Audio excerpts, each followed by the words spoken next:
പഴയ പേപ്പറുകളും മാഗസിനുമൊക്കെ ആക്രിക്കാരന് കൊടുക്കാൻ എടുത്ത കൂട്ടത്തിലാണ് ഒരു ഡയറി എൻ്റെ കണ്ണിലുടക്കിയത്.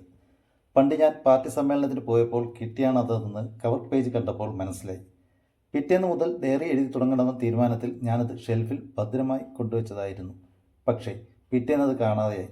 വീട്ടിലുള്ളവരാരും അതെടുത്തിട്ടില്ലെന്ന് പറഞ്ഞെങ്കിലും എൻ്റെ മൂത്ത പെങ്ങളുടെ മകൾ കവിത എഴുതുന്ന സ്വഭാവമുള്ളതുകൊണ്ട് അവൾ കൊണ്ടുപോയി കാണുമെന്ന് ഞാൻ കരുതി സമാധാനിച്ചു.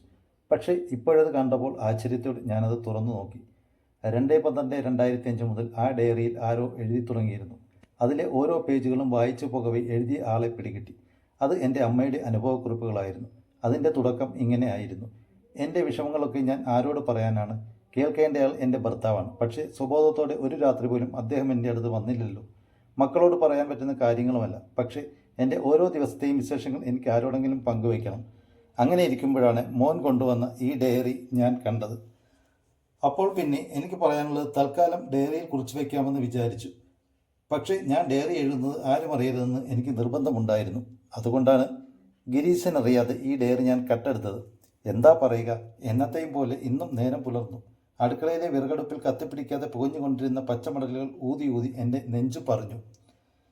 കേടായ മണ്ണെണ്ണ സ്റ്റവ് നന്നാക്കി തരാൻ അങ്ങേരോട് പറയാൻ ഇപ്പോൾ എനിക്ക് ലജ്ജ തോന്നുന്നു. പുക നെറുകയിൽ കയറി ചുമച്ച് ചോരതുപ്പി മരിച്ചാലും സ്റ്റൗവിൻ്റെ കാര്യത്തിൽ ഒരു തീരുമാനം ഉണ്ടാകുമെന്ന് എനിക്ക് തോന്നുന്നില്ല. ഗിരീശനാണെങ്കിൽ പിന്നെ ഒന്നിനും നേരമില്ല. അവൻ്റെ തലയിൽ നാട്ടുകാരുടെ നൂറ് പ്രശ്നങ്ങളുണ്ട്. അതിനിടയിലാണ് എൻ്റെ മണ്ണെണ്ണ സ്റ്റവ്. 7/12/2005 അമ്മ വീണ്ടും എഴുതിയിരിക്കുന്നു. ഇന്ന് ഞാൻ വീട്ടിൽ ഒറ്റയ്ക്കായിരുന്നു. ഗിരീശൻ അവരുടെ ഡൽഹിയുടെ നേതാവിനെ വരുന്നത് കൊണ്ട് രാവിലെ തന്നെ പോയി. മോള് കൂട്ടുകാരുടെ കല്യാണത്തിനും പോയി. അപ്പോഴാണ് ഞായറാഴ്ചയായിട്ട് അദ്ദേഹവും എങ്ങോട്ടോ പോകാൻ ഒരുങ്ങുന്നത് ഞാൻ കണ്ടത്. ചോദിച്ചപ്പോഴാണ് പറയുന്നത് സുഹൃത്തിൻ്റെ മകളുടെ കല്യാണത്തിന് പോകുകയാണെന്ന്. എന്നാൽ പിന്നെ ഞാനും വരട്ടെ, ഇവിടെ ഞാൻ തനിച്ചിരിക്കണ്ടല്ലോ. മാത്രമല്ല ഒരു കല്യാണത്തിന് ഞാൻ പങ്കെടുത്തിട്ട് എത്ര നാളുകളായി. പ്രതീക്ഷയോടെയാണ് ഞാൻ ചോദിച്ചത്. അതിന് മറ്റൊരു കാരണം കൂടി ഉണ്ടായിരുന്നു. കഴിഞ്ഞ ആഴ്ച ഇൻസ്റ്റാൾമെൻറ്റുകാരൻ വന്നപ്പോൾ ഞാൻ ഒരു കളർ സാരി വാങ്ങിയിരുന്നു. എനിക്ക് ഒരുപാട് ഇഷ്ടപ്പെട്ട വെള്ളയിൽ നിറയെ പോളപ്പൂക്കൾ ഡിസൈനുള്ള ബോയിൽ സാരി ആയിരുന്നത്. അതെടുത്തു പോകാൻ ഒരവസരം കാത്തിരിക്കുകയായിരുന്നു ഞാൻ. നീ അവിടെ വന്നാൽ ശരിയാവില്ല. അവർ കുറച്ച് സ്റ്റാൻഡേർഡുള്ള ഫാമിലിയാണ്. അവിടെ വരുന്നവരൊക്കെ ഹൈ ലെവൽ ടീമാണ്. അങ്ങനെ ഒരിടത്തേക്ക് നിന്നെ കൊണ്ടുപോയാൽ അത് ശരിയാവില്ല. അതുമാത്രമല്ല, നീ ഇവിടെ ഇല്ലെങ്കിൽ പൈക്കളുടെ കാര്യങ്ങളൊക്കെ ആരും നോക്കും? പശുവിനെ കുളിപ്പിക്കണ്ടേ? തൊഴുത്ത് വൃത്തിയാക്കണ്ടേ? ഉച്ചയ്ക്ക് അവറ്റകളെ കറക്കണ്ടേ? നീരസത്തോടെ അദ്ദേഹം ചോദിച്ചു. അത് ശരിയാണ്, ഞാൻ പോയാൽ പൈക്കളുടെ കാര്യങ്ങളൊന്നും നടക്കില്ല. പക്ഷേ കല്യാണ വീട്ടിൽ കൊണ്ടുപോകാൻ കൊള്ളാത്ത കോലമാണോ എൻ്റേത്?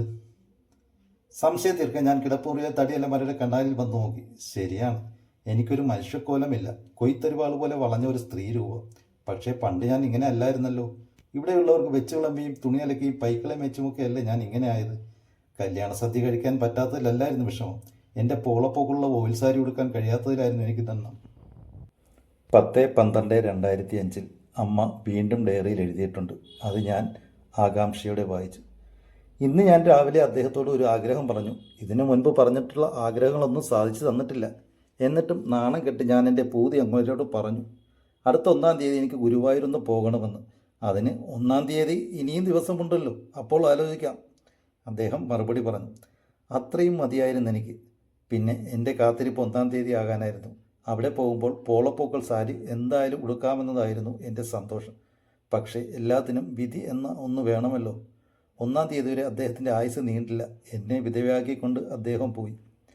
അതോടെ ഞാൻ എൻ്റെ ആഗ്രഹങ്ങൾ എൻ്റെ മനസ്സിൽ തന്നെ കുഴിച്ചു മൂടി. കട്ടിലിനടിയിലെ തകരപ്പെട്ടിയുടെ ഉള്ളിൽ ഏറ്റവും മുകളിലിരുന്ന ബോയിൽ സാരി ഞാനെടുത്ത് ഏറ്റവും താഴെ വെച്ചു.